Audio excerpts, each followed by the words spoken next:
मैं पूरी रात उसकी लाश के साथ लेटी रही। झूठ नहीं, झूठ आप बोलते हो, झूठ मैं नहीं बोलता हूं। मणिपुर को आपने दो भाग में कर दिया है, मणिपुर को आपने बांट दिया है। जब हम अपने सपनों को परे करते हैं तब हमें हिंदुस्तान की आवाज सुनाई देती है। इन्होंने मणिपुर में हिंदुस्तान की हत्या की है।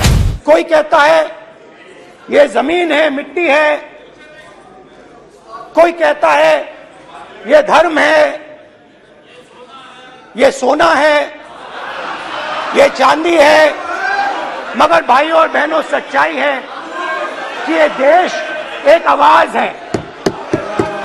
ये देश सिर्फ एक आवाज है। ये देश इस देश की लोगों की आवाज है। इस देश के लोगों का दर्द है, दुख है, कठिनाइयां हैं। और अगर हमें इस आवाज को सुनना है तो हमारे दिल में जो अहंकार है, हमारे जो डिजायर्स हैं, हमारे जो सपने हैं, उनको हमें परे करना पड़ेगा। जब हम अपने सपनों को परे करते हैं तब हमें हिंदुस्तान की आवाज सुनाई देती है। तब तक हिंदुस्तान की आवाज हमें नहीं सुनाई देती। अब आप कहोगे ये बात मैंने नॉन कॉन्फिडेंस मोशन में क्यों रखी? इसका क्या मतलब है कि भारत एक आवाज है, भारत लोगों का दुख है, भारत लोगों का कष्ट है, मुश्किलें हैं। और अगर हम उस आवाज को सुनना चाहते हैं, हमें अहंकार को, नफरत को मिटाना पड़ेगा। स्पीकर सर, कुछ ही दिन पहले मैं मणिपुर गया। हमारे प्रधानमंत्री नहीं गए, आज तक नहीं गए, क्योंकि उनके लिए मणिपुर हिंदुस्तान नहीं है।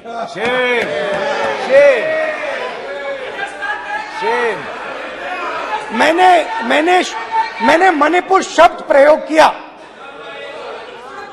मगर आज की सच्चाई यह है कि मणिपुर नहीं बचा है। मणिपुर को आपने दो भाग में कर दिया है। मणिपुर को आपने बांट दिया है, तोड़ दिया है। मैं मणिपुर में रिलीफ कैंप्स में गया। रिलीफ कैंप में आज जा रहा हूं।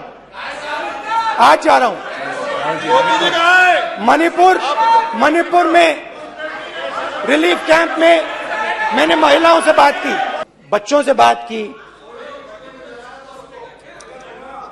जो हमारे प्रधानमंत्री जी ने आज तक नहीं किया।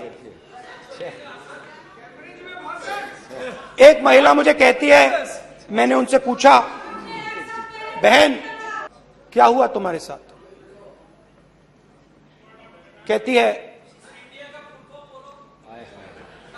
मेरा छोटा सा बेटा, महिला का सम्मान करें प्लीज, ये सम्मान। एक ही बच्चा था मेरा, कोई शर्म कर लो गल, एक ही बच्चा था मेरा, मेरे सामने, मेरे आंखों के सामने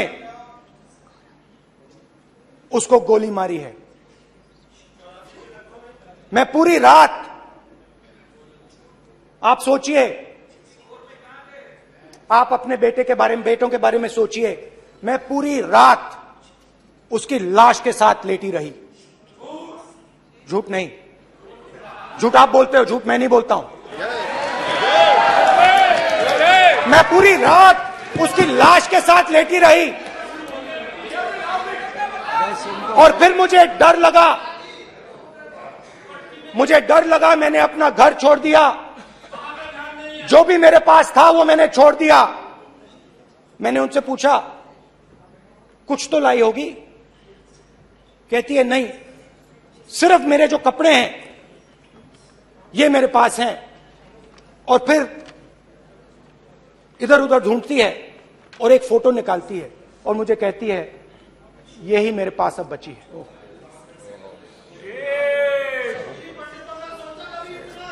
एक और उदाहरण, दूसरे कैंप में मैं एक महिला मेरे सामने आती है, मैं उससे पूछता हूं तुम्हारे साथ क्या हुआ, क्या हुआ तुम्हारे साथ? और जैसे ही मैंने ये सवाल पूछा, शर्म नहीं है तेरे को? वैसे ही 1 सेकंड में वो कांपने लगी। उसने अपने दिमाग में वो दृश्य देखा और वो बेहोश हो गई। मेरे सामने कांपती हुई बेहोश हो गई। तो ये मैंने आपको सिर्फ 2 उदाहरण दिए हैं। स्पीकर सर, इन्होंने मणिपुर में हिंदुस्तान की हत्या की है। सिर्फ मणिपुर की नहीं, हिंदुस्तान की हत्या की है। इनकी राजनीति ने मणिपुर को नहीं, हिंदुस्तान को मणिपुर में मारा है। हिंदुस्तान को कत्ल किया है, हिंदुस्तान का मर्डर किया है मणिपुर में। सिर्फ खबर दिखाना देशवा न्यूज का मकसद नहीं। देशवा न्यूज की कोशिश है कि समाज की सूरत बदलनी चाहिए। देशवा न्यूज पर वीडियो देखने के लिए लाइक करें, सब्सक्राइब करें, साथ ही बेल आइकन दबाना न भूलें।